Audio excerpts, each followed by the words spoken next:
Welcome to the extraordinary life story of a man born from the depth of struggle who refused to be a mere victim of his circumstances. Today, we're talking about Francis Ngannou, the fighter who shattered records and redefined the meaning of strength and perseverance. A man weighing over 120 kilograms with an arm span of 2 meters and 12 centimeters, possessing an explosive muscular build from pure African genetics. In the world of combat sports, sheer size alone isn't always the deciding factor, especially in the heavyweight division, where it's hard to combine muscle symmetry with technical power. But this Cameroonian beast possesses these God-given attributes, which enabled him to break the world record for the most powerful punch ever recorded, hitting with a force equivalent to a car crash. So, where did this giant come from? How did he reach such a mythical level? What's the secret behind his relentless record breaking? The raw headlines say he's a man who escaped certain death. He's the African migrant who survived the thirst and famine of the Sahara Desert, a hero born from hell and suffering, the fighter who changed the landscape of combat sports forever on his own terms. All these striking headlines and intriguing questions will be answered in this rich documentary about the life of Francis Ngannou. Our story begins in the town of Bati in northern Cameroon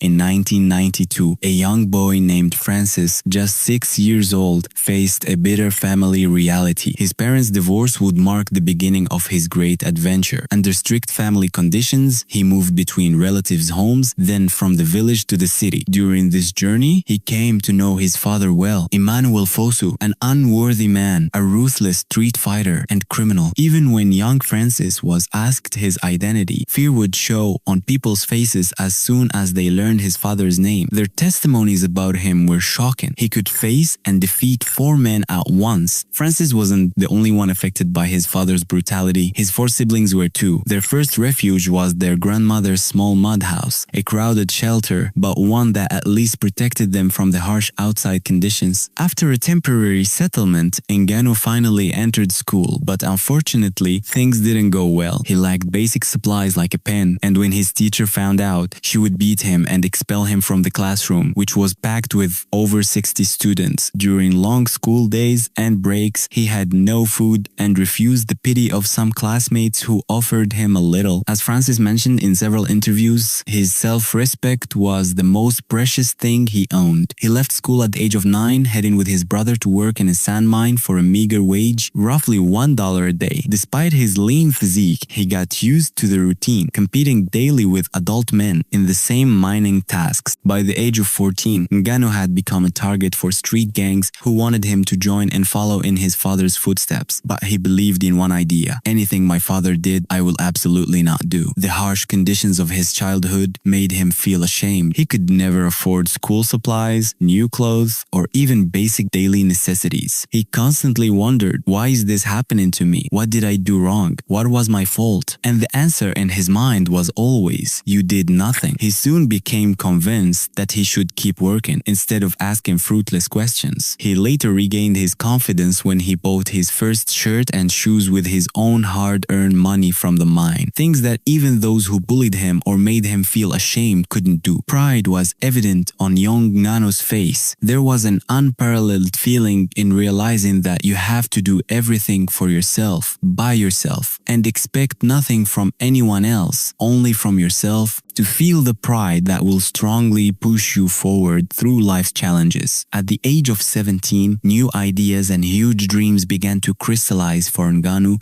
when he accidentally watched a video of boxing legend Mike Tyson. Tyson's movement in the ring and the power of his punches that knocked out opponents, a violent fighting style full of KOs, all inspired him. He certainly had no idea how to box correctly or learn the noble art. Even the local club lacked the necessary conditions for proper boxing training, yet the idea became such a part of his daily thinking that it attracted significant ridicule from those around him. He would watch Tyson and say, I can do that too, and one day I'll be heavyweight champion. Of course, no one took him seriously, considering him an unrealistic dreamer. Ngannou's physique grew stronger and larger year after year, benefiting from his good genetics and the hard work in the mine since childhood. He began to think that he needed to achieve his goal by making a plan as soon as possible. impossible. Days and years passed, and he passed 20, then reached 25. Unfortunately, his doubts about his future began to increase because his idol, Mike Tyson, had won the World Boxing Championship at a much younger age, as had Muhammad Ali. May he rest in peace. The Cameroonian realized his dreams were too big and required bigger steps, so he actually decided to migrate towards a fate that was completely unknown to him. He painstakingly saved some money and became ready for the decisive adventure of his life. The last thing he did in Cameroon was to go see his mother's face. Perhaps it would be their last meeting. He gazed long into her features and every detail, his eyes filled with tears, his heart aching inside, asking the question, "Is this the last embrace?" He set off towards the Sahara Desert, one of the largest and most dangerous deserts in the world, aiming to reach Europe via Morocco. The transport from Cameroon consisted of very fast Toyota cars used by smugglers to transport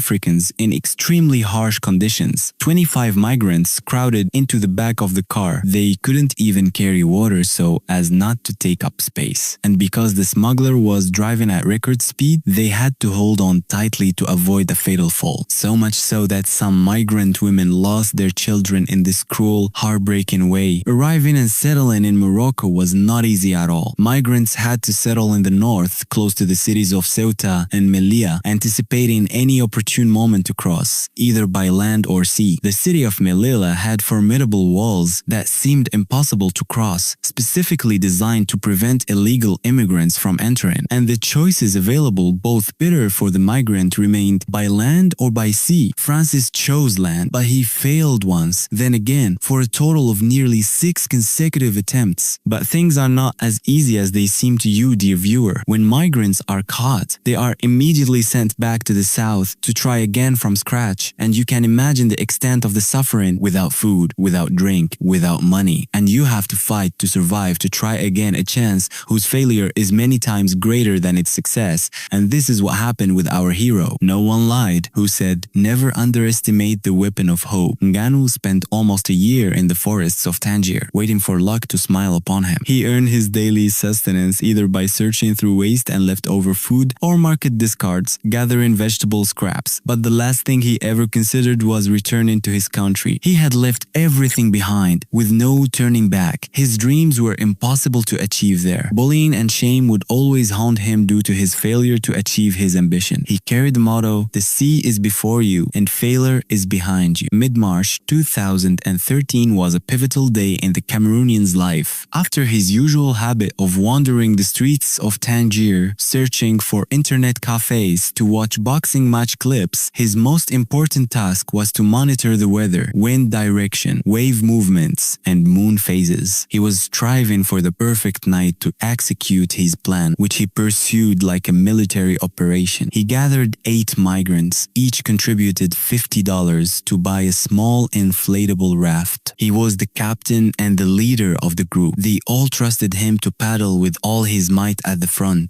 thanks to his heavy muscles. And indeed, he found a gap between the rocks wide enough to inflate and launch the raft. The goal was to paddle a sufficient distance into the Mediterranean Sea and then call for distress to be rescued by the Spanish authorities. At the beginning of the paddling, Francis tried to keep his expression calm and not show any fear of what was coming in the open sea. The land of Tangier had disappeared from their sight. The only sound was the crashing of waves against the raft. Fortunately, the sea was calm that day and the wind was light. His strength completely failed from too much paddling and he could no longer continue further. Our hero did not expect that what was coming would be balm for his life's wounds and reassurance for the intense fear he had felt. At that moment, the Spanish Coast Guard approached to rescue them. Luckily, he had previously thrown away his fake Senegalese passport because if it was discovered he was from Senegal, he would be deported directly. Instead, he proved his Cameroonian identity. For this reason, Spanish authorities could not deport him, according to international treaty, to an unstable country like Cameroon. He was imprisoned in Spain for 2 months on charges of entering European territory illegally. And here, the real journey towards global recognition and achieving dreams began. A few days after leaving prison, Ngannou continued his journey towards France. He began searching for boxing clubs in the capital, Paris. He found a club and entered to watch what was happening inside. Filled with wonder, then he approached the coach there and told him, I want to train with you. I have no money. I just need a place to train because I want to become a world champion. The coach looked at him, surprised and astonished by this tall young man with large muscles and a strong physique. But there was something very appealing in the way Francis presented himself, respect and politeness, despite all the harsh insults he had endured on his journey, to the extent that the coach couldn't dismiss him or ignore his grand plan, so he took him seriously. To stay close to the club, the Cameroonian searched for shelter and found nothing but a parking lot teeming with homeless people. Ngannou sat there, looking at his sports shoes, which he had worn since leaving Cameroon, contemplating the journey of suffering and the hardship of his adventure. He was very optimistic and did not feel homeless. He then spent his nights there with the motto, wherever the sun sets on you, that is your home at that moment. Although he had started training in the gym, his experience of homelessness was not easy. He was wary of forming friendships with strangers or allowing people to get too close to him too soon. The generosity of the coach, Mr. Carmont, softened some of Ngannou's introverted behavior and gave him a glimpse into French society. He further broke the ice by buying him a new pair of sneakers as a gift, in addition to a smartphone for communication and internet access. More than that, he helped him find decent accommodation. Ngannou was not used to being treated with such kindness. Imagine the feeling of insult, contempt, and lack of generosity since his early life, only to be treated with kindness for the first time. This raised strong doubts in his mind. Why is he doing this for me? Ultimately, the doubts faded after Mr. Carmen told him he saw him as a man before he saw him as an athlete. The bad news came when Francis was shocked by the reality that he was too old to become a professional boxer, especially in a country with limited professional boxing opportunities like France. He realized he needed to earn a living more than anything else, and boxing wouldn't provide that. He was seized with deep confusion as his dream, for which he had almost died at any moment, evaporated. Then came the good news from Mr. Carmont, who suggested mixed martial arts, MMA, to him. The Cameroonian had no idea what this sport was. He replied, "Leave me alone, I want to practice boxing, the noble art. Do you know it? Like Mike Tyson." So, Mr. Carmont began to explain MMA to him simply and to the best of his ability, gently and persistently convincing him. MMA had never been part of his dream. It was a combat sport he hadn't even known existed. So Mr. Carmont guided him to a gym called the MMA Factory. There, Ngannou introduced himself to coach Fernand Lopez, who also had Cameroonian roots. When Lopez first saw him, he said, "My God, you're huge. I'm happy to see you." In his early training under Lopez, he avoided conversations with the other fighters, not because he was introverted this time, but because of his complete unfamiliarity with the topics they discussed, like complex fighting techniques and famous fighters. So, as soon as training sessions ended, he would go home and browse the internet to learn more, but he quickly began to love the sport, in which he saw great hope once again. It seemed free and unlimited, a bit wild. Standing and ground fighting, wrestling, a true game for the strong. Less than 4 months into Ngannou's training, Coach Lopez decided to put him in his first professional fight. That was in November 2013. Francis, 27 years old at the time, was very nervous and excited about this experience he hadn't intended to take seriously or so quickly. And now, here he was, doing it professionally without even fully understanding the rules. It was crazy and funny at the same time. The coach told him to put aside his hesitant questions and simply deal with it. It's a fight between two people. You can handle this, Francis, come on. And indeed, our hero won his first fight, forcing his opponent to submit. Just 2 weeks later, he entered his second match but lost by unanimous decision. For those who hold on to hope, a loss is just another lesson to learn. He recalled the times he had failed to cross into Europe and how difficult it was to return from southern Morocco to the north again. So, he returned to the gym and began training harder and more fiercely than ever before. He achieved a large, consecutive,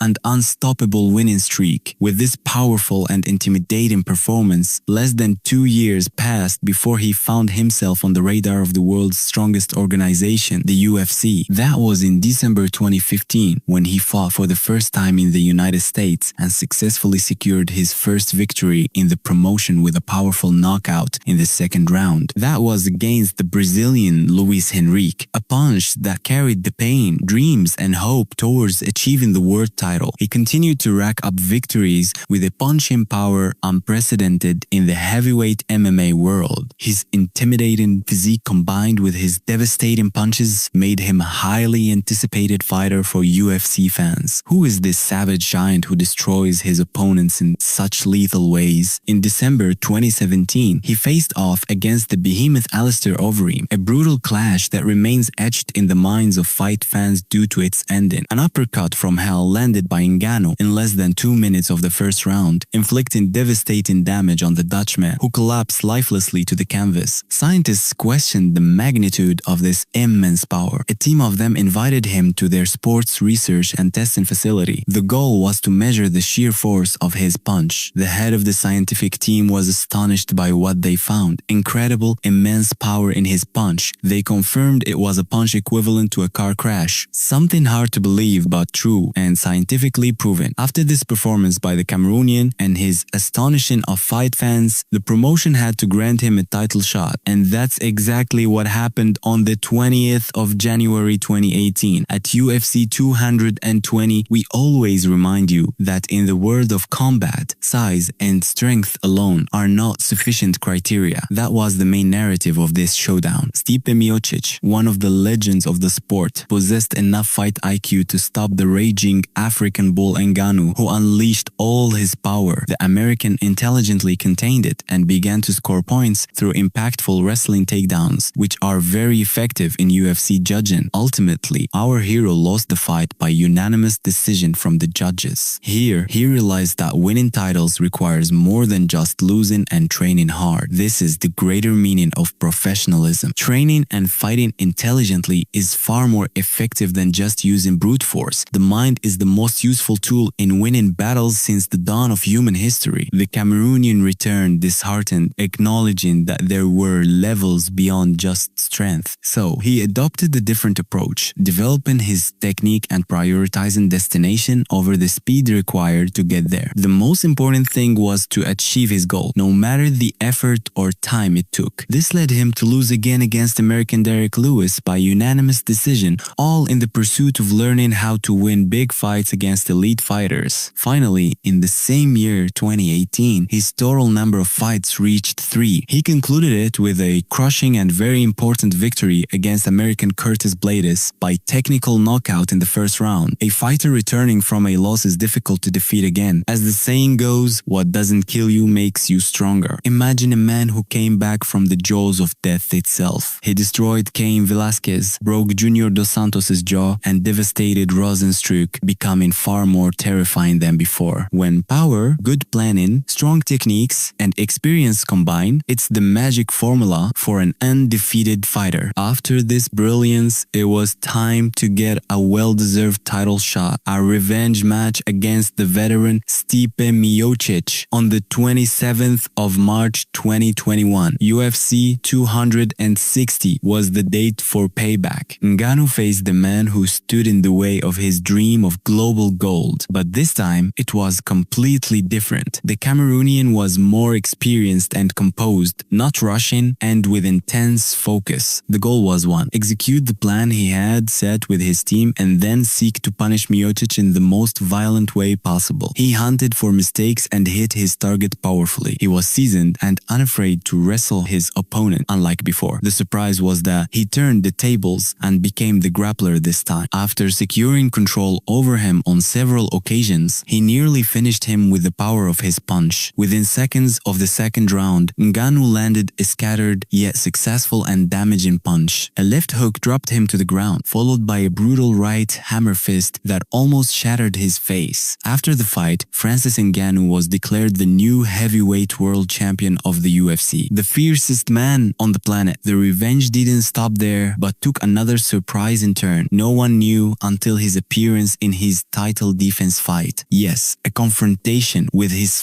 first coach, Fernand Lopez, who had prepared his fighter Cyril Gane to snatch the title from Ngannou, the dark side of the sport. A rift had occurred between Ngannou and his coach some time ago, despite them sharing the same dream at the beginning. Francis and Lopez parted ways midway, and our champion later clarified the reasons. Ngannou stated, "Lopez is an intrusive person who wanted to monopolize me in an unacceptable way. He wants the spotlight to be on him, not on me. But the spotlight goes to those who shine inside the cage. He needs to stay in his corner and not try to speak for me or play the role of my guardian. Yes, he was my first coach, but he crossed his boundaries a lot. He wants to make me indebted to him by force, through his actions that even extended to demanding a share of my money, for which I put my life on the line in court." It seems there is more to it than meets the eye. Francis even refused to look him in the face when passing by, an incident that left fans puzzled and questioning, with supporters and detractors. On the 22nd of January 2022, at UFC 270, the Cameroonian defended his title for the first time against his former training partner, the Frenchman Cyril Gane, led by his former coach Fernand Lopez. It was a fierce battle that lasted 5 full rounds, in which Ngannou employed unfamiliar and entirely new tactics for his fighting style. He successfully used wrestling against Gane, who was very dangerous in striking. Gane was a very fast fighter despite his heavyweight class, but the champion this time decided to ensure victory with minimal damage, securing points by achieving a number of successful takedowns. Cyril found himself struggling on the ground with no solutions, and the result was a unanimous decision victory for Ngannou, well deserved. He had transformed from a wild fighter with only power into a deadly champion with complete techniques in striking, grappling, and wrestling. The challenge in our hero's life won't stop here. Instead, it will transform into a much bigger stage than he imagined. There was much speculation about a potential fight between him and the MMA legend, American John Jones. But that wasn't what could tantalize the colossal ambitions of the Cameroonian. Matters grew more complicated and worse between him and the organization's president, Dana White. The latter refused his demands for increased earnings and then rejected the idea of him having a boxing match against Tyson Fury. This, despite having previously agreed to Conor McGregor's boxing match against Floyd Mayweather. All these issues and more sparked the Cameroonian's resentment, so he decided to leave the organization permanently without clarifying his next destination. No one trusted him to succeed outside the UFC. But months later, news hit the fighting world like a bomb. Francis Ngannou signed a contract with the PFL organization on his own terms, whether it was raising his revenue share by half or even allowing him to have boxing matches whenever he wanted. And the biggest surprise, after visiting Saudi Arabia and posting photos with football star Cristiano Ronaldo, then other photos with mastermind Turki Al-Sheikh, he immediately announced an official match against the British boxing heavyweight giant Tyson Fury. You can imagine the reaction of everyone who doubted the Cameroonian's ability to achieve his goals. His stubbornness in reaching his dreams was unprecedented. During his training camp for this fight, he trained with the legend who had inspired him since his time in Cameroon. Yes, his favorite boxer and role model, Mike Tyson. He had only watched his fights through videos and dreamed of meeting him one day. And today, he was with him as his coach, preparing for a heavy-hitting boxing match against the world heavyweight champion. It's crazy, isn't it? The fight took place on October 28th last year, opening the Riyadh season under the title The Baddest Man on the Planet. Ngannou delivered a powerful performance that shocked the world when he faced Fury in a match no one expected to go that way. It ended in a split decision that most boxing fans questioned, making Francis the real winner in their eyes. He had been slightly superior to the British giant and embarrassed him in front of the world. As for earnings, they reached $8 million for the Cameroonian, far exceeding his earnings throughout his entire MMA career and much more than he had ever imagined. After this convincing performance, fans became eager for his next boxing match. Saudi officials did not hesitate to have him fight again. But against whom? More heavy-hitting surprises. Boom! Another mega fight in Riyadh against the British giant Anthony Joshua on the 8th of March 2024. The potential earnings for Francis Ngannou, according to Forbes magazine, are 20 million US dollars. Huge amounts of money. Nothing is impossible in this life. After our hero used to sweat carrying sand from the mine, today he sweats in the way he loves, wiping his brow with millions of banknotes. The impossible is a state of mind that exists only in a mind that believes in it. What you see as impossible, others see as possible, and what you see as possible, others see as impossible. As Al-Mutanabbi said, small things seem great in the eyes of the small, and great things seem small in the eyes of the great. When Ngannou first left Cameroon, leaving everything behind, he knew nothing of his fate except that he held a candle of hope. Perhaps it reflected to become pain. He could have died of thirst or hunger, or been killed by strangers, or drowned crossing thousands of sandy miles and sailing across the ocean. Nothing could stop him in his fight for a better life. 6 times he was sent back to the desert, and he tried again, succeeding on the 7th. He never gives up. Failure only strengthens his resolve and determination each time. As long as there is life, there is hope.